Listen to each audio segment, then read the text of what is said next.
आज गैरों की तहरीक चली है, कोई तेरी जबान तेरे दिल को लुभाने के लिए, कोई कहता है तेरा निकाब पसंद है, कोई कहता है तेरा कुरान पसंद है, कोई कहता है तेरी सूरत पसंद है, कोई कहता है तेरी आंखें बहुत अच्छी हैं, कोई कहता है तेरे लब बहुत अच्छे हैं। आगरा मुंबई दिल्ली घुमाने वाला, मैं जानता हूँ इश्क अंधा होता है। तू घर से बाहर कदम निकाल लेती है, तुम माँ बाप की मोहब्बत को भूल जाती है, तुम आवारा आशिक के साथ घर से चली जाती है, लेकिन नतीजा क्या निकलता है?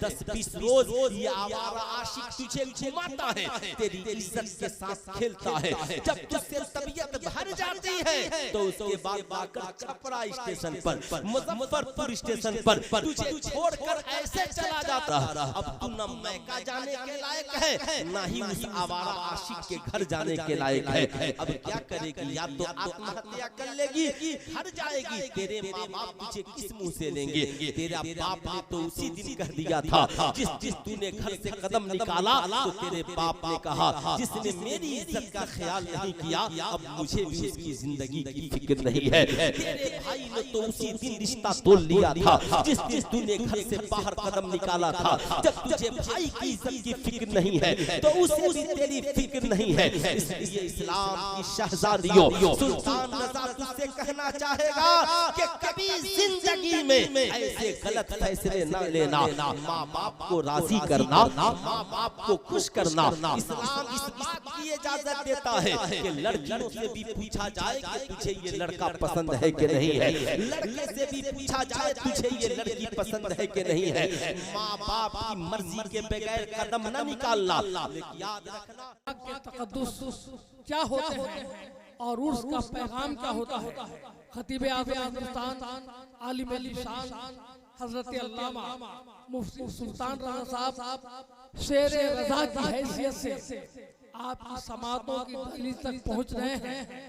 इस्तकबाल कीजिए इतने अजीम सुखनवर का नारे तकबीर, नारे रिसाला, मसलके आला हज़रत, मसलके आला हज़रत, फैज़ाने उर्से मुक़द्दस, खतीब आज़म हिंदुस्तान, खतीब आज़म हिंदुस्तान।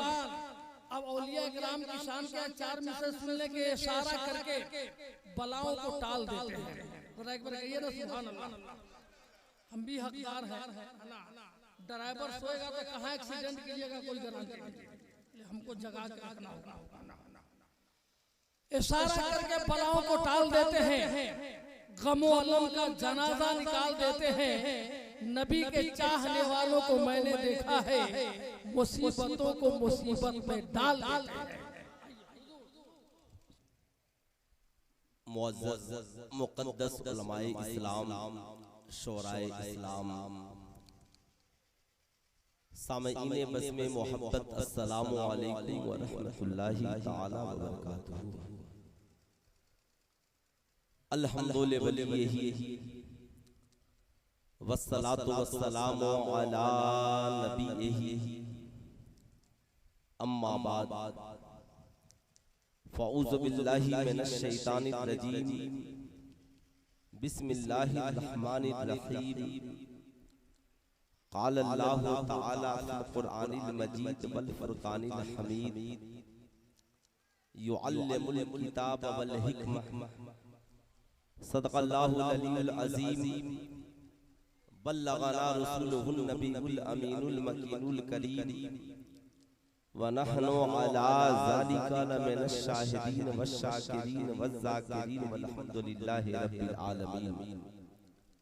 सारे जहान के मरकज़े अक़ीदत मुस्तफ़ा जाने रहमत, शम्ए बज़ में हिदायत, हुज़ूर अहमद मुस्तफ़ा हज़रत मोहम्मद मुस्तफ़ा सल्लल्लाहु तआला अलैहि वसल्लम की बारगाहे आली जाह में जी लगाकर हदियाए दुरूद व सलाम पेश करें और पूरा मजमा बवाज़े बुलंद पढ़ें। अल्लाहुम्मा सल्ली अला सैयदना शफीना हबीबना मौलाना मोहम्मद मादनी जूदे वल करम मंबइल इल्म वल हिल्म वल हिकम बारिक वसल्लिम सल्लु अलैहि सलातन व सलामन अलैका या रसूल अल्लाह सल्लल्लाहु तआला अलैहि वसल्लम।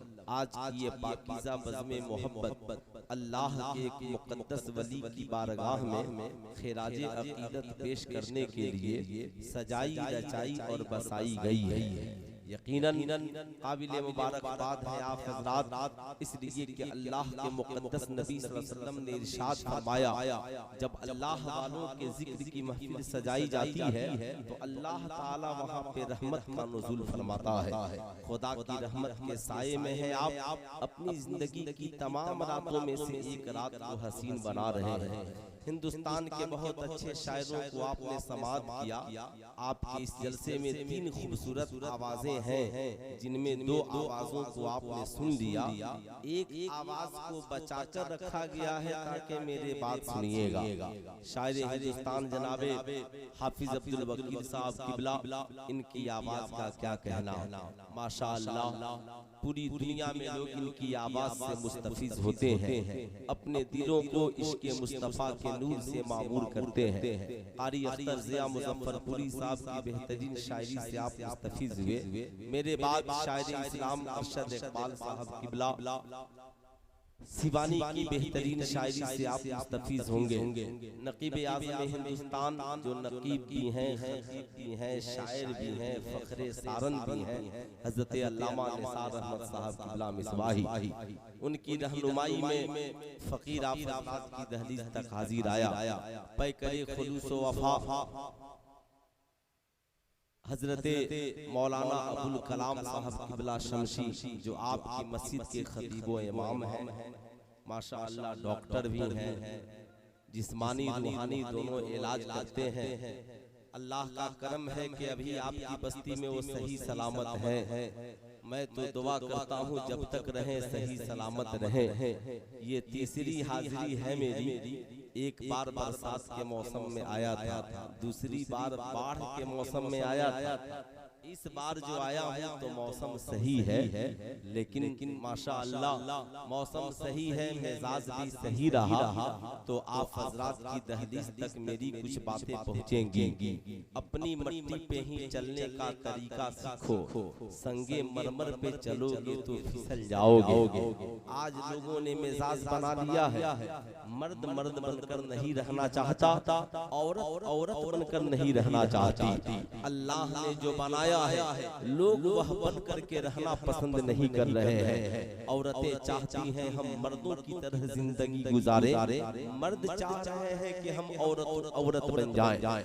मर्द कान छेदा कर बाली पहनने लगे, मर्द हाथ में चूड़ियां पहनने लगे, औरतें जींस पैंट और टी शर्ट पहनकर मार्केट में घूमने लगे। अब मर्द खाना बनाए, औरत ड्यूटी करे, तो हो सकता है अभी तो अखबार में देखने को मिलता भी है, अब मर्द बच्चा पैदा करने की कोशिश कर रहा है, औरतें उसकी खिदमत करने की कोशिश कर रही हैं। जाहिर सी बात है लोगों की मोहब्बत बढ़ती जा रही है, लेकिन वो मोहब्बत जो मर्द को औरत बना दे, औरत को मर्द बना दे, ये मोहब्बत काबिल कबूल नहीं है। वो मोहब्बत जो बाप को नौकर बना दे और बेटे को बाप बना दे, ये मोहब्बत काबिल कबूल नहीं है।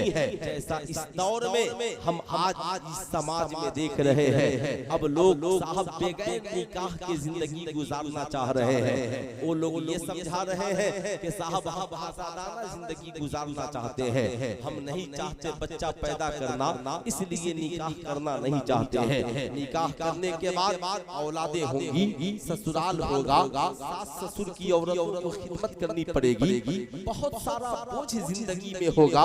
लेकिन अल्लाह के मुक़द्दस नबी सल्लल्लाहु अलैहि वसल्लम ने इरशाद फरमाया, कौन कहता है कि निकाह करने के बाद बोझ बढ़ेगा, बल्कि निकाह करने के बाद ज़ना जैसी बुराई का खात्मा होगा। निकाह करने के बाद निकाह में पाकीज़गी आएगी, निकाह करने के बाद एक औरत माँ बनेगी, अल्लाह उसके कदमों के नीचे जन्नत बिछा देगा। निकाह करने के बाद एक मर्द बाप बनेगा, बाप बनने के बाद उसकी इज्जत दोबारा होगी, खानदान आगे बढ़ेगा। मर्द और औरत ज़ना जैसे भयानक जुर्म से आजाद होंगे। याद रखिएगा, जिन लोगों ने निकाह से आजाद होकर सिर्फ अय्याशियों को जिंदगी का मशगला बना लिया, वो आज आत्महत्या करने के लिए मजबूर है। आज अफसोस है हमारी कौम के ऊपर, हम जिस कौम में जिंदा हैं, जीवित हैं, आज हमें ये पता भी नहीं है। हम मजार शरीफ पर आए हैं, इतने लोग यहाँ पर बैठे हैं। बहुत एक कबीला है जिसका कहना है कि सुन्नियों सुन्नी जाकर मजार पर सजदा करते हैं। मुझसे पूछिए, इस्लाम में सजदा सिर्फ खुदा के लिए है। अगर कोई सजदा मजार पर कर रहा है, इस नियत से सजदा कर रहा है, माज़ल्लाह अगर खुदा जानकर सजदा करे तो काफिर हो जाएगा, और बतकाज़ाए अदब सजदा करे तो याद रखिएगा ये सजदाए तहियत भी हराम है। यही वजह है आज किसी पीर को इजाजत नहीं है कि अपने मुरीदों को कदमों में झुकाए। कदम चूमना और है, सजदा करना और है। चूमने के लिए हाथ लगाकर भी चूमना काफी है। याद रखिएगा, आज बहुत सारे लोग हैं जो ये बहाने बनाते हैं। आला हजरत ने लिखा, पेशे नजर ओ नौ बहार, सजदे को दिल है बेकरार, रोकिए सर को रोकिए, हाँ यही तो इम्तिहान है। रोकिए सर को रोकिए, हाँ यही तो इम्तिहान है। सर सुबह रोजा झुका फिर तुझको क्या, दिल था साजिद नज दिया फिर तुझको क्या, तेरी दोज़ख से तो कुछ छीना नहीं, खुल्द में पहुंचा रज़ा फिर तुझको क्या। याद रखिएगा, आज हम जहाँ पर जिंदा हैं, अगर कोई औरत या मर्द मजार पर अपने माथा को टेके तो आपकी पहली जिम्मेदारी है उसे मना करें। याद रखिएगा, आज पूरी दुनिया में हमारे हवाले से जो मैसेज आम किया जा रहा है, यह अहले सुन्नत वल जमात का मौकिफ नहीं है। अभी जो सरवाइव के खिलाफ हुजूर मुहद्दिस कबीर की सरपरस्ती में हम लोग रद्द करने के लिए गए थे। साहब पीर साहब का हाल ये है, आधे मुरीद उनके पांव पर पेशानी को रखे हैं, आधे मुरीद हाथ को चूम रहे हैं। इस्लाम इस बात की इजाजत नहीं देता। आप हाथ चूमिए, पांव चूमना ही है, हाथ लगाकर चूमिए, मगर पेशानी रख करके आप वहां पर खड़े हैं, इस्लाम इससे मना करता है। इसलिए खूब ये याद रहे, अल्लाह के नबी ने फरमाया, अगर मैं खुदा के बाद किसी को सजदा करने का हुक्म देता तो औरतों को हुक्म देता कि अपने शौहरों को सजदा करें। मगर मैं पूछना चाहता हूँ, ये जितनी औरतें मजार पर जाती हैं, उनसे जरा मोहब्बत से पूछिएगा, कभी अपने शौहर की खिदमत भी करती हो, कभी अपने शौहर को राजी भी करती हो? कोई औरत चाहे 1 करोड़ मजार पर फातिहा करा ले, हज और उम्र मुकम्मल कर ले, 1 लाख खत्म कुरान की तिलावत कर ले, मगर उसका शौहर राजी नहीं होगा तो उसका ठिकाना जन्नतुल फिरदौस नहीं होगा। इसलिए खूब याद रहे, औरतों का मजार पर जाना हराम। आला हजरत सरकार ने लिखा, औरतों का मजार पे जाना हराम है, सिवाय मुस्तफा जाने रहमत के मजार के किसी मजार पर औरत हाजिरी की इजाजत नहीं है। इसलिए जिसे जाना है और जिसे आना है वो जलसे में तकरीर सुनने की नियत से आए, नसीहत सुनने के लिए आए। ये जलसे इसलिए नहीं होते, मेला लगेगा, औरतें कान की बाली खरीदेंगी, गले का लाला खरीदेंगी, पाँव का पायल खरीदेंगी। याद रखिएगा, ये जलसे इसलिए होते हैं कि औरतें आ गई तो सीरते खातूने जन्नत सीख करके जाएंगी, मर्द आ गए तो सीरते मुस्तफा सीख कर जाएंगे। इसलिए जब जलसा कराइए तो ऐलान कीजिए, हमारी बस्ती में कोई साहब मेला झमेला वाला आइटम नहीं लगेगा। इसलिए हम उर्स को पाकीज़ा बनाएं, ये पाकीज़गी का जरिया है। अल्लाह वाले दुनिया में क्यों आए? अल्लाह वालों के दुनिया में आने का मकसद सिर्फ एक है, ताकि ये हमें गुमराही से आजादी दिलाएं, ये हमें नेक राह दिखलाएं। यही वजह है ख्वाजा गरीब नवाज हिंदुस्तान में इस्लाम फैलाने के लिए आए तो एक हाथ में कुरान लेकर आए और एक हाथ में मुस्तफा जाने रहमत का किरदार लेकर के आए। आज जरा सोचो, हम मुस्तफा जाने रहमत के दीवाने हैं, मगर आज हमारी जिंदगी का मामला क्या है?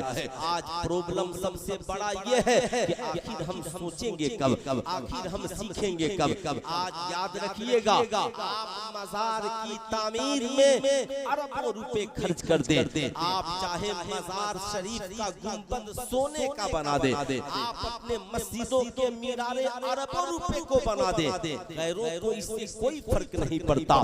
फर्क तो जब पड़ेगा इन बुजुर्गों के नाम से आप अपनी बस्ती में बच्चे बच्चियों की तालीम के लिए किसी इदारे को कायम कर दे, साहब किसी इस्लामिक मॉडल स्कूल का कयाम करे। आज हमारा समाज बिगड़ रहा है, बच्चों को पता नहीं है माँ का अदब क्या है, बाप की मोहब्बत क्या है, माँ बाप का अदब का तरीका क्या है। माँ बाप को पता नहीं है कि बच्चे और बच्चियों का मेरे ऊपर हक क्या है, शौहर को पता नहीं है बीवी का हक क्या है, बीवी को पता नहीं है शौहर का हक क्या है। लेकिन पूछिएगा, आप यहाँ पर आए हैं, देख रहे हैं अल्लाह के वली की कब्र है, सारे मज़ारों के ऊपर चादरें चढ़ी है। आप मदीना शरीफ में भी जाएंगे, सरकार के रोजे की जाली से झांक कर देखेंगे, चारों तरफ मखमली लाल और हरे रंग की चादरें लगी हुई हैं। लेकिन गौर से मेरी बात सुनिएगा, आपने मज़ारों पर चादरें चढ़ाने का तरीका सीखा, ये अल्लाह के मुक़द्दस वली है, इसलिए इनकी कब्रों पे चादरें चढ़ाई जाती है ताकि पता चले ये अल्लाह के वली की कब्र है। आला हजरत सरकार ने लिखा, मज़ार शरीफ पर एक चादर चढ़ाओ ताकि पता चले अल्लाह के वली की कब्र है। लेकिन आइए, आज हमारी कौम की माएँ बहनें भी आई हैं, मैं उनसे कहना चाहूंगा, आ गई हो तो जरा निगाहों से देख लो, ये मुक़द्दस है, इसलिए इनकी कब्रों पर चादरें चढ़ी है। काबा खुदा का मुक़द्दस घर है, इसलिए काबे के ऊपर गिलाफ चढ़ा हुआ है। कुरान मुक़द्दस किताब है, इसलिए कुरान के ऊपर भी गिलाफ चढ़ा रहता है। इसलिए कल से जो तुम पूछती हो कि मौलाना हम आपके कहने से दुपट्टा ओढ़ेंगे, हम आपके कहने से अपने सरों पे चादरें डालेंगे, इस्लाम की शहजादियों, हम इसलिए नहीं कहते कि तुम सर पे दुपट्टा डाल लो कि तुम किसी आम औरत की तरह हो, याद रखना, बल्कि जिस तरीके याद रखना अल्लाह के वली मुक़द्दस है, इसलिए इनके मज़ारों पर चादर है। कुरान मुक़द्दस किताब है, इसलिए उसके ऊपर चादर है। काबा खुदा का मुक़द्दस घर है, इसलिए उसके ऊपर चादर है। ऐसे ही ईमान वाली औरतें दुनिया की सारी औरतों में मुक़द्दस है, इसलिए इस्लाम ने कहा इनके सरों के ऊपर भी चादरें हैं। मगर आज अफसोस है हमारी कौम के ऊपर, आपने अपने घर वालों को चादरें चढ़ाना तो सिखला दिया, लेकिन बेटियों के सरों पे दुपट्टा ओढ़ना नहीं सिखलाया। अपने घर की औरतों को दुपट्टा ओढ़ना नहीं सिखाया। आपकी बेटियां खड़े होकर मेले में खाना खाती हैं, आपकी बेटियां नंगे सर घर से निकलती हैं, आपकी घर की बहू बेटियां नेट वाला दुपट्टा ओढ़ती हैं जिससे जुल्फे दिखाई पड़ती हैं। आपने कभी उनकी इस्लाह की? कुरान में अल्लाह ने क्या फरमाया, या अय्युहल्लज़ीना आमनू कू अनफुसकुम व अहलियकुम नारा, ईमान वालों अपने आप को और अपने घर वालों को जहन्नम की आग से डराओ। बुरा मत मानिएगा, आपने अपने घर में कितनी बार जहन्नम का जिक्र किया है। ये बेटियों समझ जाओ, वरना याद रखना अल्लाह के नबी फरमाते हैं, मैंने सबसे ज्यादा जहन्नम में औरतों को देखा। किन्हें देखा? किन्हें देखा? औरतों को देखा सबसे ज्यादा जहन्नम में। या रसूल अल्लाह क्यों? कहा दो वजह से, एक लिबास की वजह से और दूसरा ज़ेवरात की वजह से। समझ रहे मेरी बात? लिबास, छपरा के एक शायर है, उन्होंने लिखा, इस दौरे तरक्की का चलन देख रहा हूँ, पर्दा है मगर सारा बदन देख रहा हूँ। याद रखिएगा, कल बरोज़े महशर बहुत सारी औरतें होंगी जो बाल पकड़ के जहन्नम में लटकाई गई होंगी। सहाबा गुजार हुए, या रसूल अल्लाह क्यों? कहा वो अपने सरों को दुपट्टों से नहीं ढकती थी। अल्लाह अल्लाह, जरा सा सीने पे हाथ रख करके सोचो, इस्लाम की शहजादियों, ये जुल्फे तुझे दिखाने के लिए नहीं मिली है, ये चेहरा तुझे दिखाने के लिए नहीं मिला है, ये लिबास तुझे दिखाने के लिए नहीं मिला है, बल्कि इस्लाम कहता है अगर तू गैर शादीशुदा है तो भी अपनी जीनत का इस्तेमाल गैरों को दिखाने के लिए न करना। अगर तुम इसकी हिफाजत करना, बल्कि याद रखना तुम्हारा सजना संवरना जो कुछ भी है, औरत का सजना अपने शौहर के लिए, औरत का संवरना अपने शौहर के लिए। अगर कोई औरत इसलिए लिबास पहनती है कि मैं मार्केट में जाऊंगी, लोग देखकर कहेंगे बड़ी हैंडसम और खूबसूरत औरत जा रही है, इसका लिबास बड़ा अच्छा है, खानदान में इससे ज्यादा खूबसूरत लिबास किसी के पास नहीं है, मेरी कान की बाली से ज्यादा किसी की खूबसूरत बाली नहीं होगी। अगर इसलिए पहनती है तो साहब अब वो लिबास पहनकर जो इतरा कर दिखलाएगी, तो जब तक इस नियत से पहनी रहेगी गुनाह होता रहेगा, घर जब तक वापस पलट न जाए गुनाह होता रहेगा। मगर एक ऐसी औरत है जो सैयदा खातूने जन्नत की खादिमा है, उसने लिबास इस नियत से पहन लिया कि ये लिबास मेरे शौहर को पसंद है, तो जब तक पहनी रहेगी अल्लाह ताला उसे पहनने का सवाब अता फरमाता रहेगा। उसने कान की बाली इस नियत से पहन ली कि ये बाली मेरे शौहर को पसंद है, जब तक पहनी रहेगी अल्लाह ताला उसे सवाब अता फरमाता रहेगा।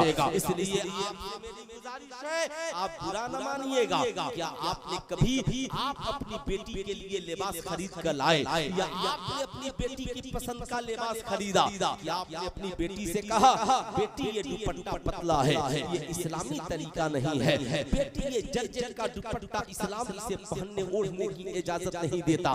जब आप बताएंगे तब आपकी बेटी आपसे पूछेगी फिर इस्लाम कैसे दुपट्टे की बात करता है, तब आप उसे बेटा बताएं बेटी हम सब की अम्मी जान उम्मुल मोमिनीन हज़रत आयशा सिद्दीका है, दो लड़कियां उनकी बारगाह में आती हैं, अल्लाह के मुक़द्दस नबी की प्यारी बीवी, वक्त की आलिमा भी है, मुहद्दिसा भी है, मुफ्तिया भी है, बुखारी में उनसे हदीसें हैं, तिर्मिज़ी में उनसे हदीसें हैं, मुस्लिम शरीफ में उनसे हदीसें हैं, नसाई में उनसे हदीसें हैं। जब सहाबा का कोई मसला फंस जाता तो उम्मुल मोमिनीन हज़रत आयशा सिद्दीका से पूछने के लिए चले जाते, जब जाते तो हज़रत आयशा मसला बताया करती। हज़रत आयशा सिद्दीका की बारगाह में दो लड़कियां आई, उनके सरों पे पतला दुपट्टा था, हज़रत आयशा सिद्दीका ने उनके दुपट्टे को लिया और चाक करके फाड़ कर रख दिया, कहा ये दुपट्टा इस्लाम में इसकी इजाजत नहीं है। मोटी चादर घर से लाई, उसके दो टुकड़े किए और एक मोटी चादर एक बेटी के सर पे डाल दिया और दूसरी मोटी चादर दूसरी बेटी के सर पे डाल दिया। सुल्तान नज़ा कहना चाहेगा ओ इस्लाम की बेटियों, जो इस्लाम तुम्हारे जुल्फों की कितनी हिफाजत करता है, वो इस्लाम तुम्हारी इज्जत कितनी हिफाजत करेगा। यही वजह है इस्लाम ने कहा जैसे तुम्हारी बेटी बेटी है वैसे ही समाज के दूसरों की बेटी बेटी है, इसलिए जितनी अपनी बेटी की इज्जत की हिफाजत करना उतना ही दूसरों की भी बहू बेटियों की इज्जत की हिफाजत करना। ये कौन सिखला रहा है, ये कौन बता रहा है, ये इस्लाम।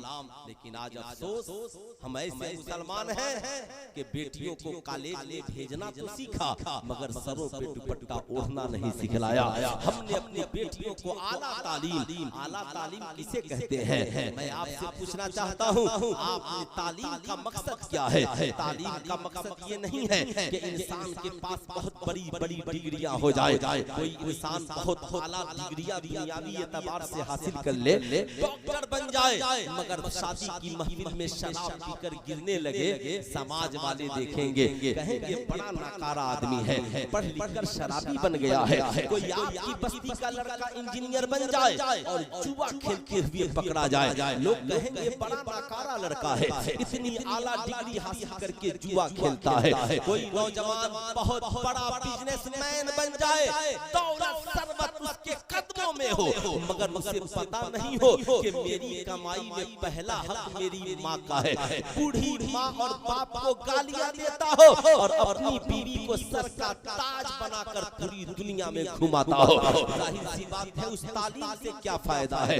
आपने कभी अपने बच्चों को समझाया आप भी कम नहीं हैं, आप तो सिर्फ तावीज के पीछे पड़े रहते हैं। आप सोचते हैं सारा काम तावीज ही से हो जाएगा, जितनी मोटी मोटी चाहिए तावीजें लिखवा लीजिए। तावीज वालों की दुकानें गर्म आप किए हुए हैं। आप खुदारा कसम खुदा की आप ईमानदारी से बताइए, आप हम और आप यहाँ उर्स की तकरीब में बैठे हैं। आज ये कई साल से उर्स हो रहा है, लेकिन आपने कभी इस बारे में सोचा एक उर्स की तकरीब में या एक जलसे के इनेकाद में, मैं ये नहीं कहता आप जलसे कीजिए, उर्स की तकरीबें कीजिए, हम इसके लिए पैसा जमा कर लेते हैं, लेकिन अपने बच्चों के मुस्तकबिल के लिए हमने क्या किया है। आज आप कहते हैं मुफ्ती साहब बच्चों का मिजाज बिगड़ता जा रहा है, बच्चियों का कल्चर बिगड़ता जा रहा है। क्यों नहीं कल्चर और तहजीब आपकी बच्चियों का बिगड़ेगा?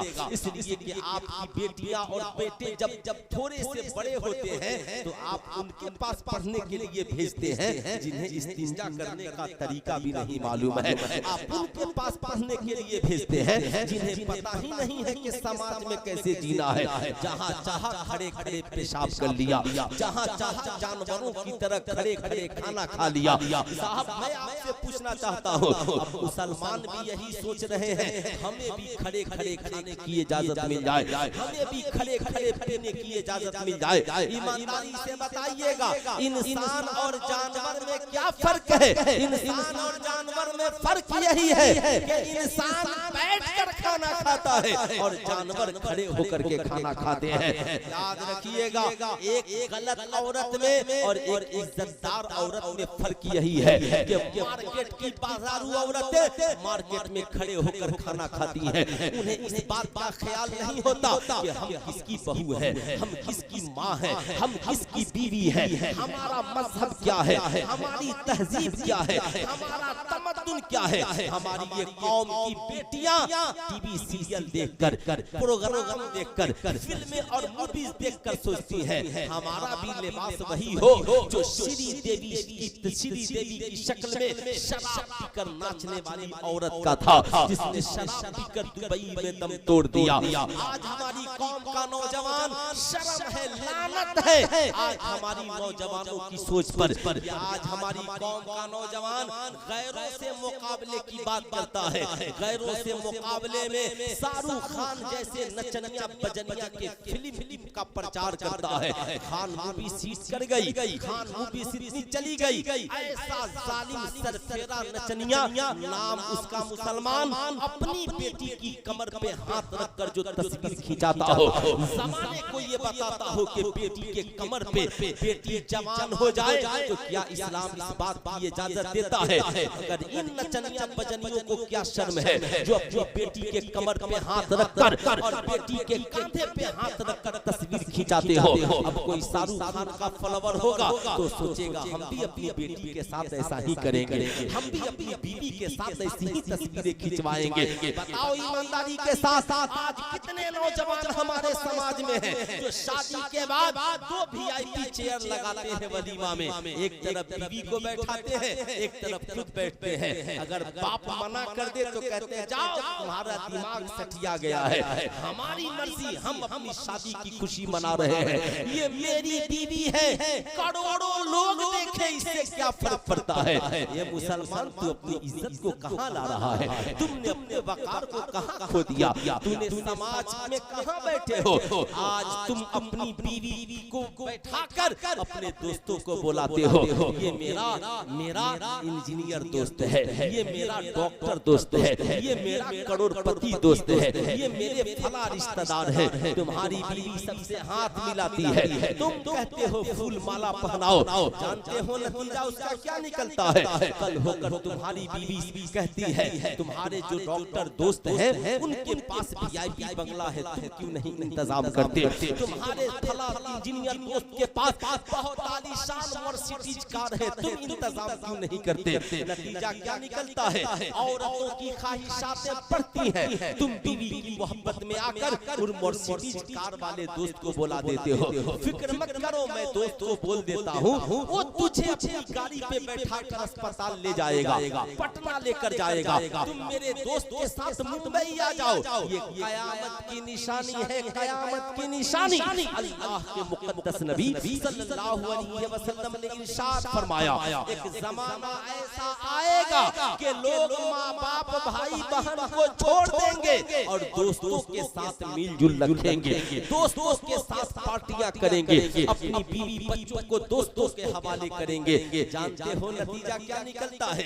ये चंद मिनट की मुलाकात वाला दोस्त, चंद मिनट की मुलाकात वाला रिश्तेदार तेरी बीवी से इतनी मोहब्बत से बातें करता है, इसलिए कि चंद मिनट की मुलाकात है, या खिला दे या पिला दे, इतनी मोहब्बत से बातें करता है कि अब तुम्हारी बीवी समझती है मेरा शौहर तो बड़ा फालतू है, वो तो जब मुझसे बात करता है बड़ी सख्ती से बोलता है, इसका दोस्त कितना अच्छा है, जब बात करता है बड़ी नरमी से बात करता है, मैं जो कहती हूँ मेरे कदमों में ला करके डाल देता है। नतीजा क्या निकलता है? अब उसके दिल में तुम्हारे लिए नफरत और तुम्हारे दोस्त के लिए मोहब्बत पैदा हो जाती है। नतीजा ये निकलता है तू सऊदी में कमाता रहता है और तेरी बीवी उस तेरे नादान दोस्त के साथ रफू चक्कर हो जाती है, तेरी इज्जत की तबाही और बर्बादी हो जाती है। इसलिए इस्लाम कहता है तेरी औरत सबके साथ नहीं जाएगी, उसके साथ जाएगी जिससे उसका निकाह हराम है।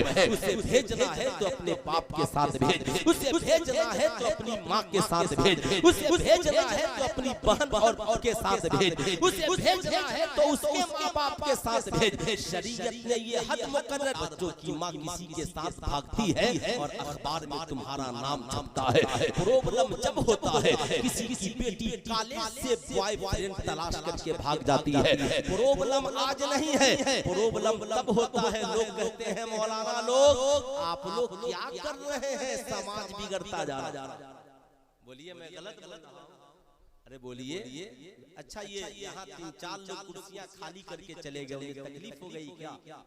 मेरी बात से तकलीफ नहीं ना हो गई, तकलीफ होनी भी नहीं चाहिए, और तकलीफ अगर आपको हो भी गई तो मेरे पास इसके अलावा कोई इलाज भी नहीं, मेरे पास इसके अलावा कोई इलाज नहीं है। ये तो ऑपरेशन है, मैं इलाज बता करके जाऊंगा, मैं वो मौलवी नहीं कि चीर फाड़ करके जख्म दिखा कर चला जाऊं। पहले ये जख्म देखिए, आपके लिए जानना बहुत जरूरी है। आज हमारे मुल्क में कुछ लोग सोच रहे हैं कि हमार जो कुछ हो रहा है बहुत अच्छा हो रहा है, ये उनकी भूल है। आज ये सोच रहे हैं कि निकाह को खत्म कर दिया जाए, सारे लड़के लड़कियां लिविंग रिलेशनशिप में रहे। तो मैं भारत के अपने हिंदुस्तानी उन भाइयों से पूछना चाहता हूँ, क्या तुम चाहोगे कि तेरी बेटी तेरे सामने बगैर शादी के किसी लड़के के साथ जिंदगी गुजारे? क्या तुम चाहोगे तेरा बेटा तेरे सामने किसी की बेटी के साथ बगैर शादी के जिंदगी गुजारे? भारत में लिविंग रिलेशनशिप कानून इसीलिए बना है ताकि लड़के भी जना करें, लड़कियां भी जना करें। नतीजा क्या निकला? इस्लाम ने कहा नहीं, ये राह बहुत गंदी राह है, ला तक़रबु ज़ना, कभी ज़ना के करीब न जाना, ये सबसे गंदी राह है, इसमें इज्जत नहीं है। निकाह में इज्जत है, निकाह में वक़ार है। यही वजह है आज लड़के आत्महत्या कर रहे हैं, लड़कियां जाकर लड़के वालों के घर धरना प्रदर्शन कर रही है। ये सारा नतीजा आज आपकी निगाहों के सामने है। आज इसे लूट खसोट का बाजार कर्म करना है, लोगों ने धंधा बना लिया है। मामला इतना एडवांस हो गया कि अब अपने यहाँ लोग ऑनलाइन निकाह करना चाहते हैं। ऑनलाइन निकाह समझते हैं ना? ऑनलाइन एक साहब ने मुझको फोन किया, हैदराबाद में तो ऑनलाइन निकाह होता। मैंने कहा हैदराबाद मैं बहुत गया हूँ, हजरत भी गए हैं, और हैदराबाद का धंधा यहाँ मत कीजिए, हम लोगों का मिजाज बहुत अच्छा है। कहा क्या? कहा कि मैं ऑनलाइन निकाह करना चाहता हूँ, आप पढ़ा दीजिएगा। ऑनलाइन बच्चा पैदा करने की गारंटी दीजिए, मैं निकाह पढ़ा दूँ। ऑनलाइन बच्चा पैदा कर दीजिए, बोलिए मैं निकाह पढ़ा देता हूँ। हजरत ये कैसे होगा? मैंने कहा बेवकूफ, हैदराबाद की आवारा लड़कियों ने पेशा बना लिया है, वो ऑनलाइन निकाह करती हैं और कमाने वाले लड़कों से हर महीने पैसा मंगा कर पूरी रात हैदराबाद के शहरों में अय्याशियां करती हैं। तुम्हें नहीं पता है। और जब उस लड़के का विदेश से आने का टाइम होता है तो तलाक लिख कर भेज देती हैं, नो एंट्री, मुझे पैसा मंगाना था मंगा लिया, तुझे जहां छोड़ना था वहां छोड़। मेरे पास 50 ऐसे लड़कों के रिकॉर्ड हैं जिनके पूरी जिंदगी की कमाई लड़कियों ने बर्बाद कर दिया, और 50 ऐसी लड़कियों के रिकॉर्ड हैं जिन्होंने माँ बाप की मर्जी के खिलाफ भागकर शादियां की और उनकी जिंदगियां बर्बाद हो गई। वो चाहे हिंदू हो या मुसलमान हो, क्रिश्चियन हो या ईसाई हो, मेरी तकरीर एक तहरीक के तहत होती है, इसलिए पूरी जिंदगी में इसे याद रखिएगा। इस्लाम ने कहा नाना भागकर शादी न करना, बल्कि सुनो शादी करनी है ना तो इज्जत आबरू के साथ गवाहों की मौजूदगी में करना है ना। समझ रहे हैं मेरी बात? गवाहों की मौजूदगी में करना। आज तो बड़ा बहुत अफसोस का मकाम है, लोग इस बात को समझने के लिए तैयार नहीं है। अल्लाह अकबर। हजरत सलाहुद्दीन अय्यूबी का नाम आपने सुना होगा। जब मिस्र फतह करके मिस्र में पहुंचे तो लोगों ने हसीन और जमील लड़कियों को खड़ा कर दिया और साहब उनकी राह में फूलों को बिछा दिया। हजरत सलाहुद्दीन अय्यूबी ठहर गए, अपनी तलवार पर जमीन पे नसब किया, कहा लोगों तुमने फूलों को क्यों बिछाया?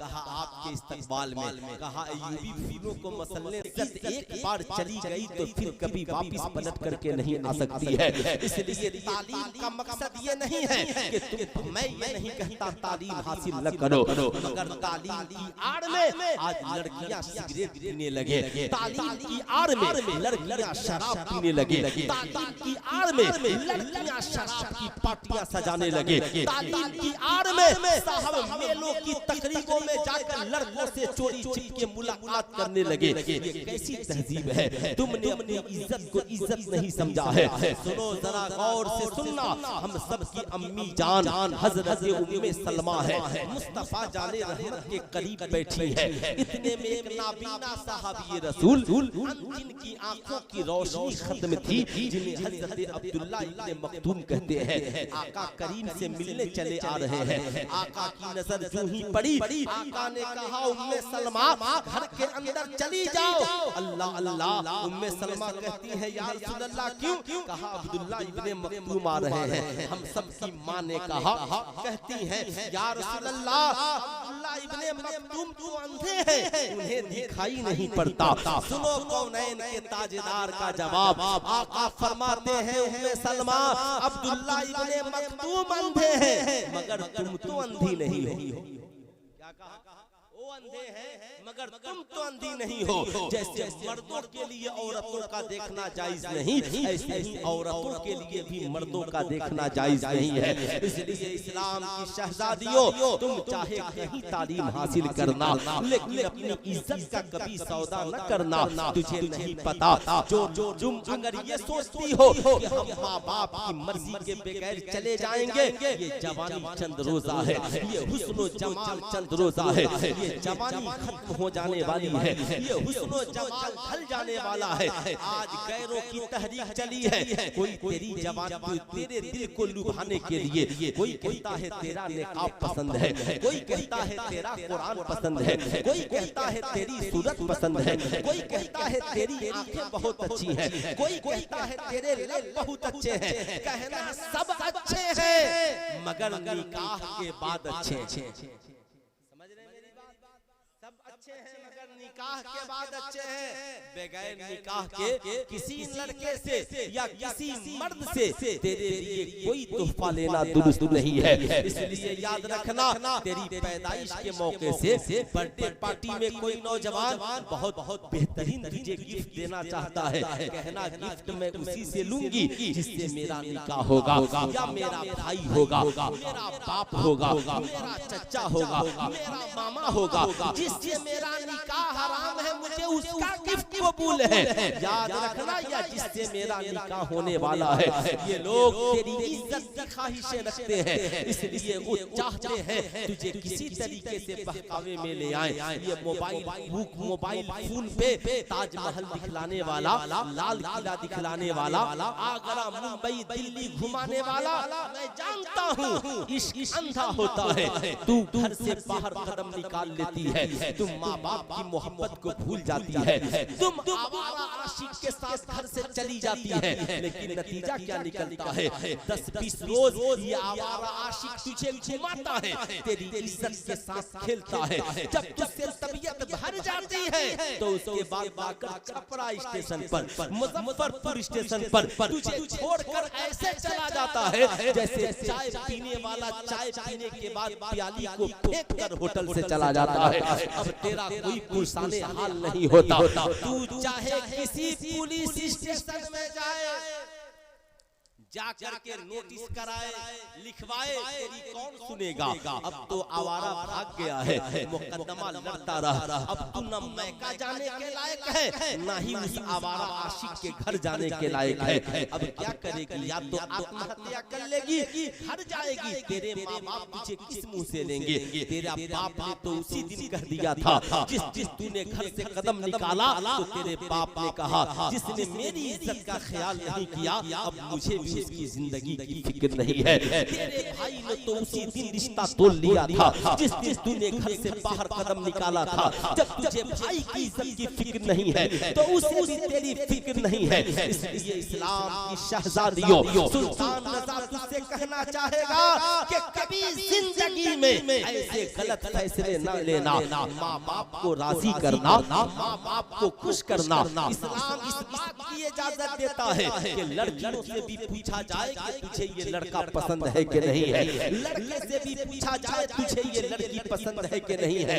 माँ बाप की मर्जी के बगैर कदम न निकालना, लेकिन याद रखना माँ बाप की मर्जी से शादी करेगी, इस्लाम के दस्तूर के मुताबिक शादी करेगी। तेरा बाप लाखों नहीं करोड़ों खर्च करके दुल्हन बनाकर मर्सिडीज कार में तुझे रुखसत करेगा, तुझे दुल्हन बनाकर तेरे ससुराल भेजेगा। जब कोई मामला होगा तो एक तेरा फोन आएगा ना, तेरा बाप दौड़ हुआ पहुंच जाएगा। मेरी बेटी है, किसकी हिम्मत है मेरी बेटी को आंखें दिखा दे? तेरा भाई दौड़ जाएगा, किसकी हिम्मत है मेरी बहन को आंखें दिखा दे? साहब तेरे ऊपर एक खरास आ जाए, माँ बाप जान देने को तैयार हो जाए, मगर कब जान देंगे? जब इनकी इज्जत का ख्याल रखते हुए शादी करेगी, तब जब इनकी इज्जत और रिश्तों का ख्याल करते हुए निकाह करेगी, तब याद रखना इश्क की अंधी लड़कियों, तुमने सोच लिया है शायद ये अंधापन ही सब कुछ है, ये जवानी और चंद्रोजा लज्जते जिंदगी ही सब कुछ है। ये तुम्हारी भूल है। अगर तुम कहती हो मेरा ये आशिक ऐसा नहीं है, ठीक है ऐसा नहीं है, तुझे घर लेकर चला गया, तुझे उस घर में जगह मिल गई, मगर पूरी जिंदगी तेरे ससुराल वाले कहेंगे कि ये आवारा लड़की है, इसने मेरे बेटे के साथ भागकर शादी रचाई है। जब तेरी गोद से बच्चे जन्म लेंगे तो तेरे बच्चों से कहने वाले अगर ये कह देंगे कि तेरे माँ बाप ने तो भागकर शादी रचाई थी, दोनों आवारा थे, तेरी नस्ल खराब है, तेरे माँ बाप का कैरेक्टर खराब था, पता तुम्हारी औलादों के दिल पे क्या गुजरेगी और तुम अपनी औलादों के सामने कौन सा मुंह लेकर जाएगा? आपने कभी सोचा? आपने नहीं सोचा तो आज सोचने की जरूरत।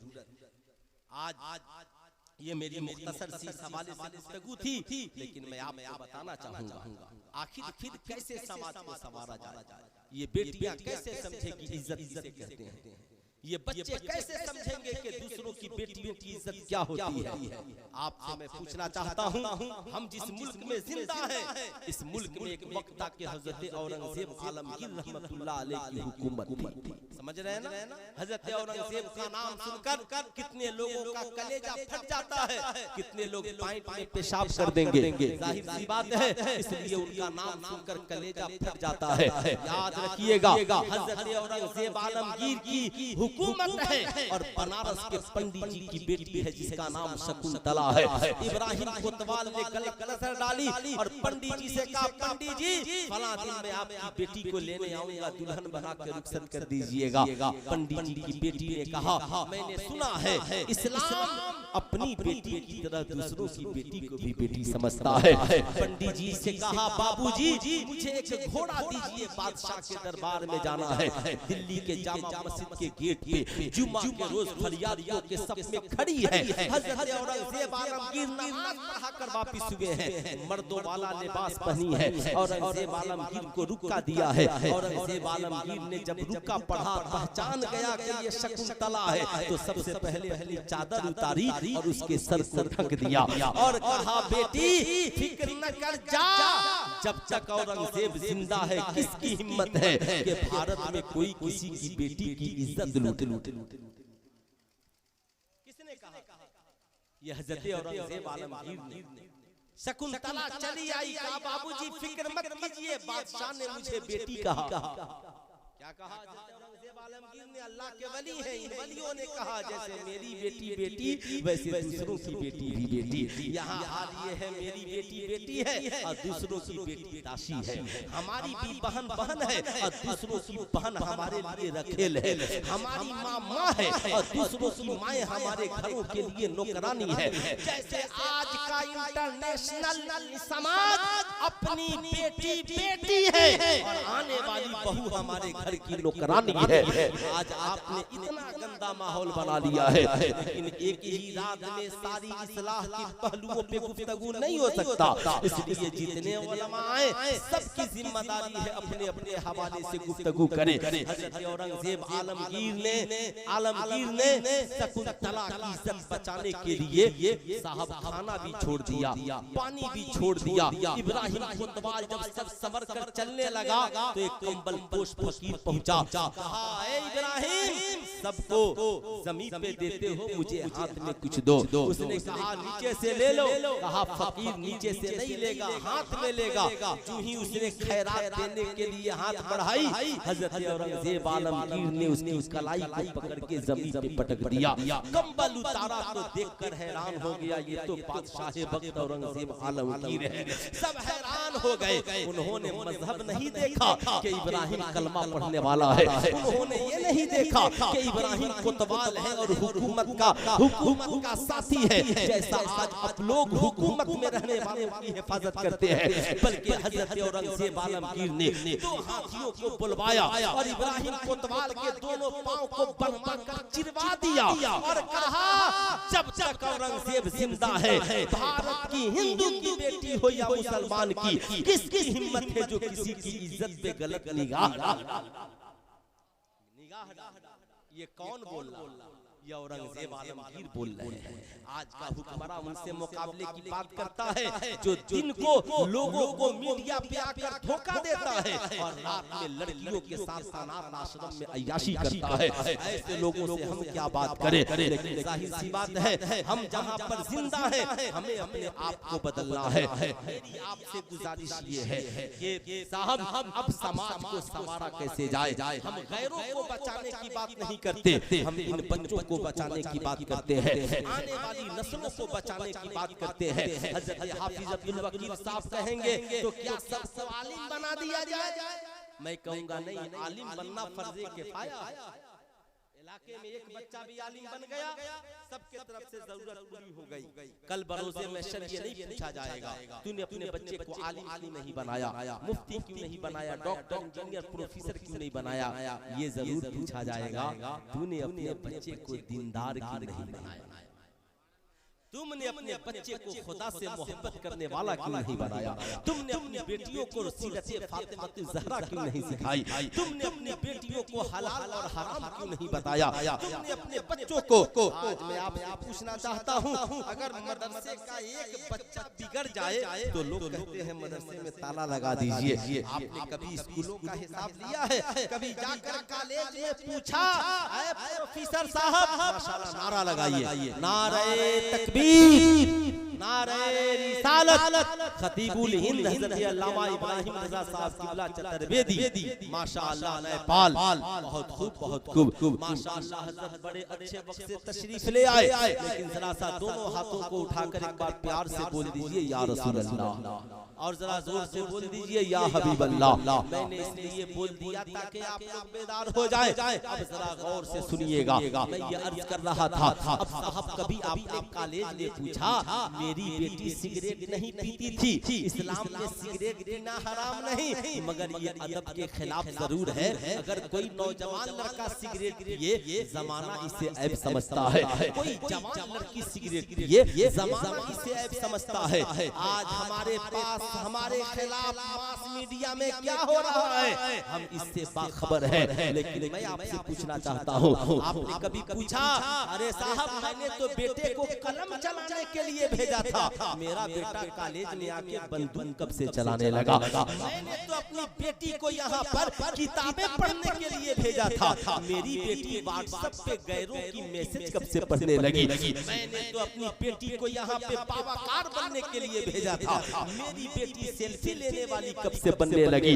आज तो साहब इतना गंदा खेल हो रहा है। आखिर इन बेटियों की निगाहों को पाकीज़ा कैसे बनाया जाए, इन बच्चों को पाकीज़ा कैसे बनाया जाए? तो आप कितने साल से उर्स कर रहे हैं? कितने साल से उर्स हो रहा है? 1971 से। अल्लाह अकबर। 30 साल और इधर 29 साल उधर और 23 साल। अगर सबका हिसाब जोड़ लीजिए तो साहब 43, 44, 52 साल में कम से कम 52 लाख रुपए खर्च नहीं तो कम से कम साहब याद रखिए 25 से 30 लाख रुपए तो उर्स में खर्च हुए ही होंगे। लेकिन मेरी आपसे एक छोटी सी गुजारिश है, हजरत के नाम पर आप बहुत बड़ा स्कूल मत बनाइए। समझ रहे हैं मेरी बात? बहुत बड़ा स्कूल मत बनाइए। सरकारी स्कूल है, बहुत बड़े कॉलेज की बुनियाद मत डालिए। आप अपनी बस्ती में इस्लामिक मॉडल प्ले स्कूल बनाइए। हजरत के नाम, हजरत शुक्रुल्लाह शाह के नाम पर शुक्रुल्लाह इस्लामिक मॉडल प्ले स्कूल। आप 3 साल नर्सरी, LKG और UKG 3 साल सबसे पहले कौम की हर बेटा बेटी को स्कूल भेजने से पहले इस्लामिक मॉडल प्ले स्कूल में ले आइए।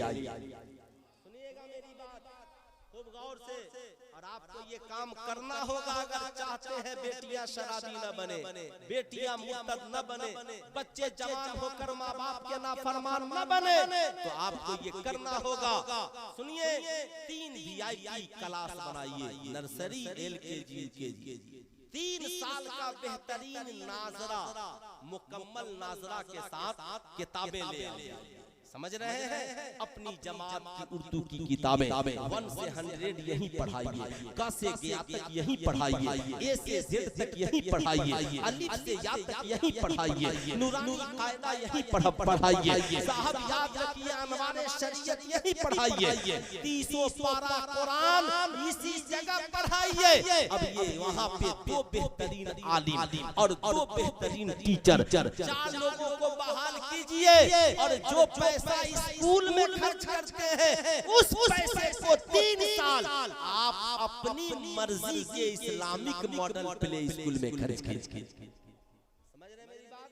उसी पैसे को यहाँ खर्च कीजिए। इमाम साहब से निसाब बनाइए, आपको निसाब न मिले तो हमसे राब्ता कीजिए, निसाब हम आपको देंगे। अब नतीजा जानते हैं क्या निकलेगा? जब ये हमारे उलमा आपके बच्चे बचपन में ही जाएंगे तो आपकी बेटियां हिजाब में जाएंगी, बचपन में ही पता चल जाएगा दुपट्टा ओढ़ने का तरीका क्या है। हमारे बच्चे इस्लामिक लिबास में पहुंचेंगे। अब हमारे आलिम उसे हफ्ते में एक दिन जुमरात को एक मुख्तसर सी साहब उनकी इज्तिमाई तौर पर कोई शराब की टॉपिक पर, कोई ज़ना के टॉपिक पर, कोई माँ बाप के टॉपिक पर बच्चों से खिताब करेगा, शराब की बोतल की तस्वीर बनाएगा और कहेगा बच्चों ये क्या है? कहा ये शराब की बोतल है। कहा बताओ इस्लाम में शराब पीना क्या है? हर बच्चे बच्ची बचपन में ही बता देंगे कि इस्लाम में शराब पीना हराम है। जरा जोर से बोलिए, शराब पीना हराम है। अब चाहे कोई कितना ही अमीर हो, शराब पीना अब ये बच्चे बचपन में पढ़ लेंगे, शराब पीना भी हराम, शराब पिलाना भी हराम। अब जब वो बच्चा यहाँ से पढ़ कर जाएगा, कॉलेज में जाने के बाद जब उसकी बर्थडे पार्टी आएगी, उसके कॉलेज के आवारा दोस्त दिल्ली में कहेंगे शराब की बोतलें मंगा, तेरी बर्थडे पार्टी है। कहेगा ना, मैं पानी पिला सकता हूँ, मैं शरबत पिला सकता हूँ, मैं पेप्सी कोको कोला पिला सकता हूँ, मैं तुझे जामे मोहब्बत पिला सकता हूँ, मगर शराब की बोतल नहीं पिला सकता। कहेगा क्यों? कहा मैं जिस मजहब का मानने वाला हूँ, बचपन में ही मौलवी साहब ने गांव में पढ़ाया था, इस्लाम में शराब पीना भी हराम है और इस्लाम में शराब पिलाना हराम। शराब पिलाना भी हराम। अब सुनिए साहब, मदर्स डे आएगा, हमारा आलिम बच्चों को कहेगा बच्चों आज मदर्स डे है, जानते हो माँ किसे कहते हैं बाप? बच्चे कहेंगे बताया जाए। उस्ताद कहेगा आलिम साहब आपके बच्चों को बचपन में बताएंगे माँ के कदमों के नीचे जन्नत है, बाप जन्नत का दरवाजा है। बच्चे कहेंगे और बताया जाए। हमारे ये आलिम आपके बच्चे को बताएंगे। मुस्तफा जाने रहमत सल्लल्लाहु अलैहि वसल्लम से सहाबा ने पूछा या रसूल अल्लाह मर्द पर पहला हक किसका है? आका करीम ने फरमाया उसकी माँ का, लेकिन आज हमने माँ के हक को भुला दिया है। ईमानदारी से बताइए कितने नौजवान हैं जो कमाते हैं तो अपनी माँ को हिस्सा देते हैं या माँ से पूछते हैं बता तुझे कितने पैसे की जरूरत है? आज अगर माँ फोन कर दे तो नौजवान कहता है बीवी बच्चों से बचेगा तब ना माँ को देंगे।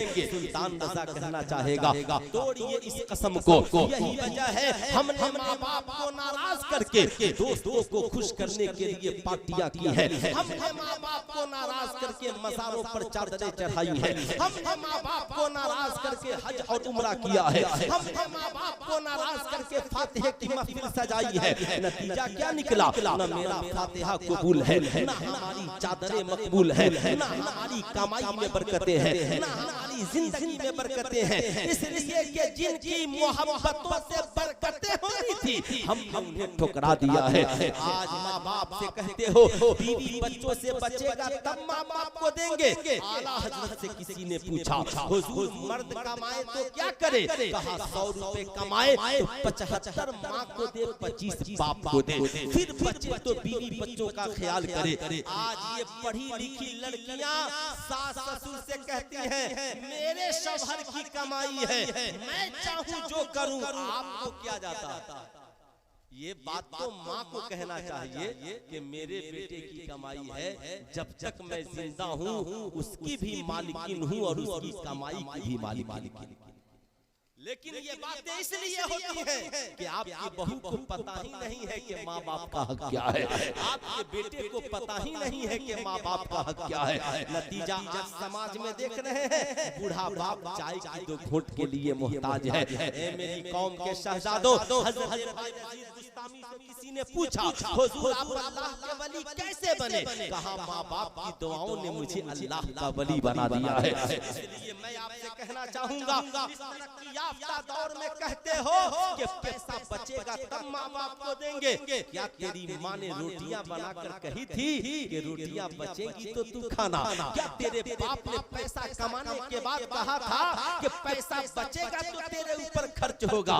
क्या ईमानदारी से बताओ, तेरी माँ ने तो कहा था बेटा खाना तैयार है, जब पहले तू खा ले मैं बाद में खाऊंगी। तेरे बाप ने पैसा कमाने के बाद कहा था तनख्वाह मिल गई है, कॉलेज का फी जमा कर ले, ट्यूशन फी जमा कर दे, अपनी जरूरत की चीजें ले ले, पैसा बचेगा तो हम अपने लिए कुछ इंतजाम करेंगे। तेरे बाप ने तो तेरी तालीम के लिए अपना इलाज कराना भी बंद कर दिया था। आज बूढ़े माँ बाप बीमार पड़ जाए तो तुम 5 भाई बैठकर कहते हो कि सारे लोग पैसा बराबर देंगे तब माँ का इलाज होगा। मैं पूछना चाहता हूँ क्या तेरी माँ ने खाना बनाने के बाद कहा था कि 20 रोटियां बनी हैं, चारों भाई बराबर रोटियां खाना? नहीं, माँ ने कहा था जिसे जितनी भूख लगी हो खा ले। जब एक माँ एक बच्चे की परवरिश में ये नहीं पूछती कि दूसरे का क्या होगा, बल्कि हर बच्चे का अलग ख्याल रखती है।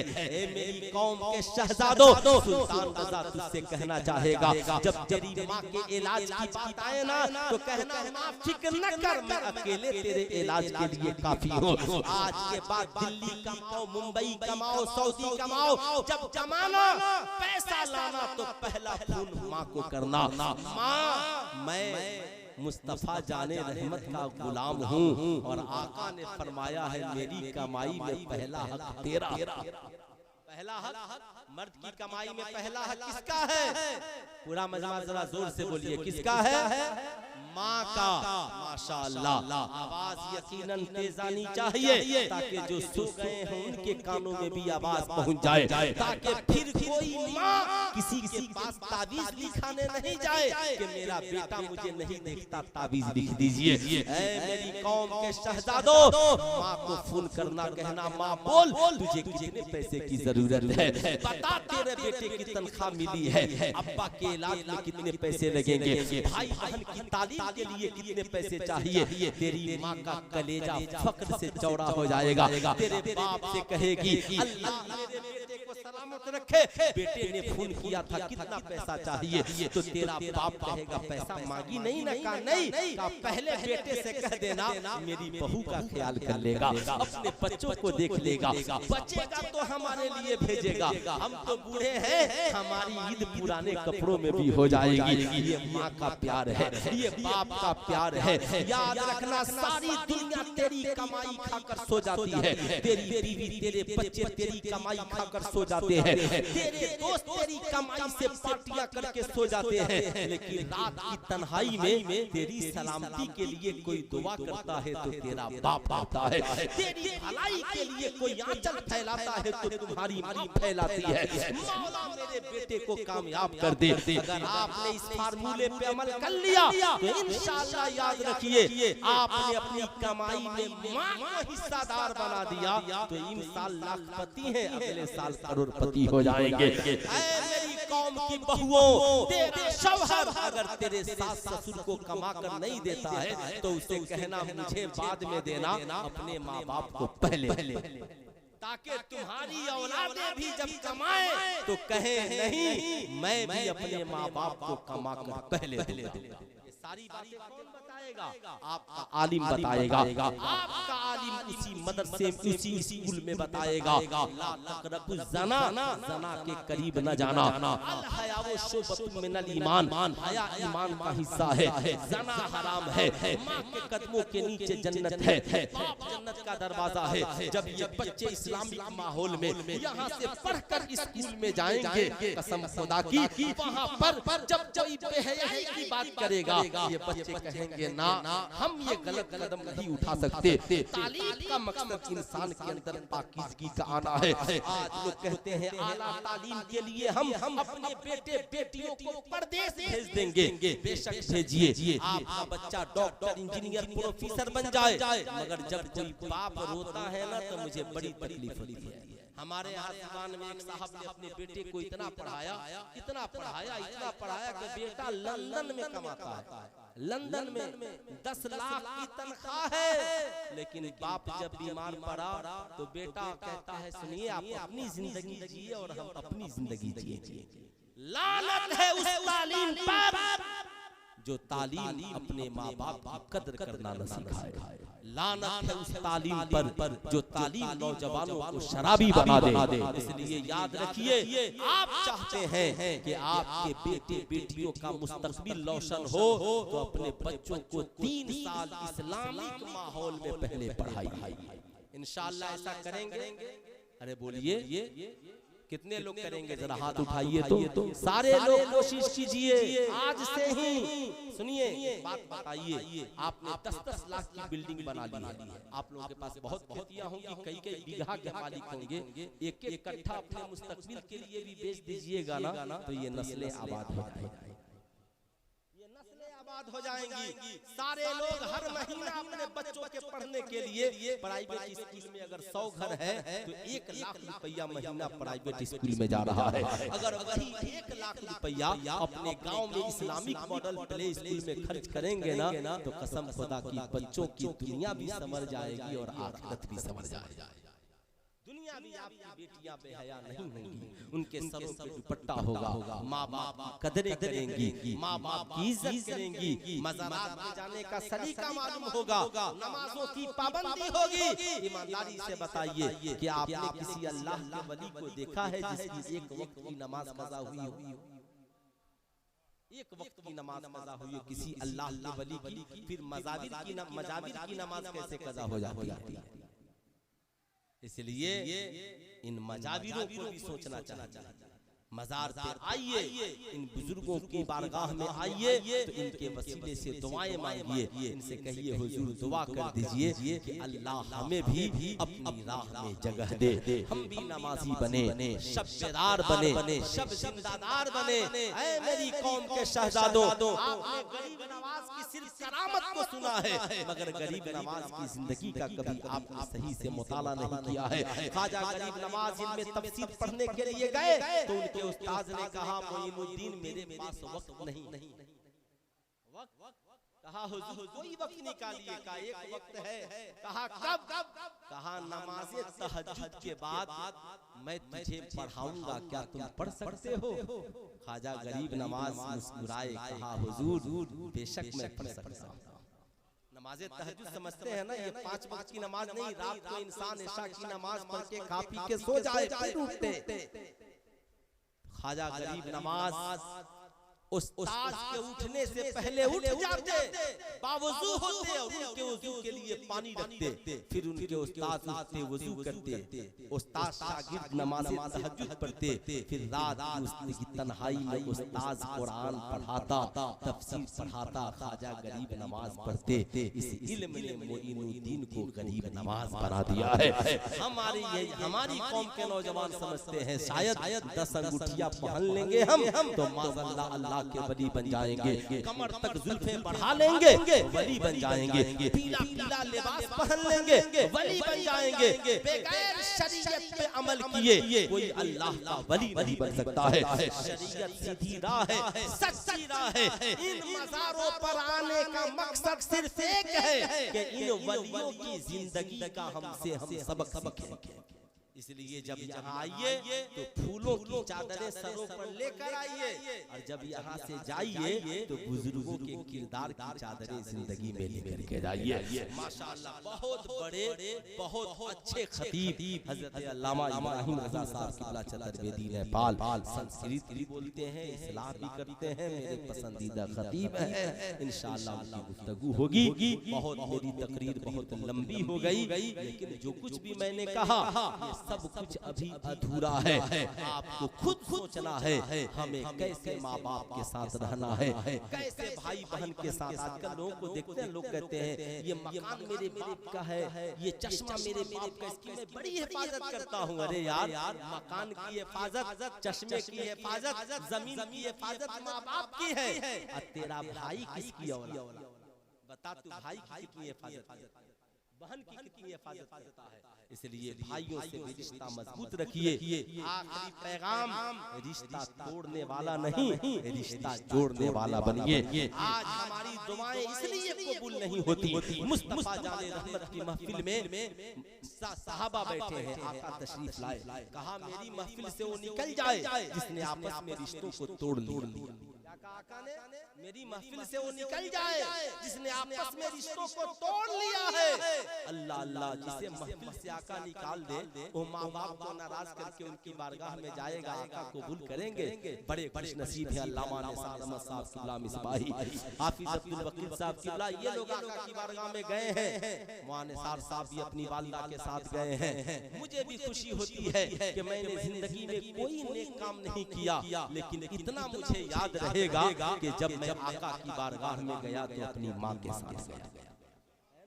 सुनिए, रिश्ता तोड़ना, रिश्ता तोड़िए मत। जब आका ने कहा कि मजलिस से निकल जाओ तो एक नौजवान उठा और दौड़े दौड़े अपने खाला के पास गया, कहा खाला मुझे माफ कर दे। रोने लगा। खाला ने कहा बेटा इतने दिनों बाद माफी मांगने आए कैसे? कहा आज आका ने अपनी महफिल से निकाल। समझ रहे मेरी बात? आका ने अपनी महफिल से निकाल दिया। अल्लाह अल्लाह, सब चाहते हैं कि आका के दामन में जगह मिले, लेकिन हम सब वो काम नहीं करते जिससे आका खुश हो, आका राजी हो। आका ने नबी ने फरमाया अस्सलातु कुर्रतु ऐनी, नमाज मेरी आंखों की ठंडक है और हम बेनमाजी बनकर जी रहे हैं। माँ बाप को नाराज न करके आना, लेकिन हम माँ बाप को नाराज करते हैं। अल्लाह अल्लाह, साहब खाला ने कहा आका ने निकाल दिया। कहा शहजादे मैंने तुझे माफ किया, अल्लाह उसके रसूल भी माफ करे, आका से मेरा सलाम कह दे। नौजवान दौड़े दौड़े वापस पलट करके आया। आने के बाद जब महफिल में दाखिल हुआ, आका ने करीब बुलाया, कहा कहाँ गए थे? कहा आका जी जब आपने कहा जिसने रिश्ता तोड़ लिया मेरी महफिल से निकल जाए, तो मेरा रिश्ता खाला से टूटा था, मैं खाला को राजी करने चला गया। कहा फिर क्या हुआ? कहा आका जी खाला ने मुझे माफ कर दिया और आपको सलाम कहा है। आका मुस्कुराए, कहा जानते हो जिस महफिल में ऐसे लोग बैठे हो जिन्होंने आपस में रिश्तों को तोड़ लिया है, तो उस महफिल के ऊपर खुदा की रहमत का नुज़ूल नहीं होता और उस महफिल में दुआएं कबूल नहीं होती है। इसलिए मेरे दोस्त, आप चाहते हैं आपकी दुआएं कबूल हो, आपके घरों में खुदा की रहमत का नुज़ूल हो। खुदारा माँ बाप से रिश्ता तोड़कर घर में मत रहिए, भाई बहन से रिश्ता तोड़कर मत रहिए, समाज पड़ोस से रिश्ता मत तोड़िए। कोई दुख होना, कोई तकलीफ दे तो बर्दाश्त कर लीजिए, मगर रिश्ते को जोड़ करके रखिए। रिश्ता आज हमने अपने घरों में रिश्ता तोड़ लिया, यही वजह है आज हमारी दुआएं नहीं हो रही है। मस्जिद में इमाम साहब दुआ कर रहे हैं, मगर वहाँ सैकड़ों लोग ऐसे हैं जिन्होंने आपस में रिश्ते तोड़ लिए हैं। इसलिए रिश्ता तोड़ने वाला नहीं, रिश्ता जोड़ने वाला बनिए। साल भर आप लोग इकट्ठे नहीं होते हैं, मगर जब हजरत का उर्स आता है तो हजरत सबको इकट्ठा कर देते हैं। कर देते हैं कि नहीं कर देते हैं? ये पैगाम देते हैं इत्तेफाक के साथ जिंदगी गुजारो। अल्लाह को तन्हा नमाज कम पसंद है और इज्तिमाई तौर पे खुदा को नमाज ज्यादा पसंद है। इसलिए जब लोग जमात वाजिब है और जमात से नमाज पढ़ने का सवाब तन्हा से 27 गुना ज्यादा। समझ रहे हैं मेरी बात? इसलिए मेरे दोस्त इज्तिमाइयत को कायम कीजिए और बेटे बेटियों के मुस्तकबिल के लिए आप इंजीनियरिंग डॉक्टरी पर कितना 10 लाख 20 लाख खर्चा करते हैं कीजिए, लेकिन अपनी बस्ती में हजरत के नाम से एक बेहतरीन इस्लामिक मॉडल प्ले स्कूल बनाइए मौलाना अब्दुल कलाम साहब की क़यादत में, और इस निज़ाम को कायम कीजिए। मालिक को मौला बरकतें अता फरमाएगा। नौजवानों से मेरी गुजारिश है, कमाइए तो सबसे पहले अपनी माँ को दीजिए। कितने नौजवान कमाएंगे तो पहले अपनी माँ को देंगे? हाथ उठाइए तो आज के बाद कितने नौजवान कमाएंगे तो अपनी माँ को देंगे? माशाअल्लाह माशाअल्लाह, जरूर दीजिएगा। आप लोगों की माँ की दुआएं आपको भी मिलेंगी, इस फकीर को, इन उलमा को भी मिलेंगी। अल्लाह रब्बुल इज्जत हमें और आपकी हाजिरी को कबूल फरमाए।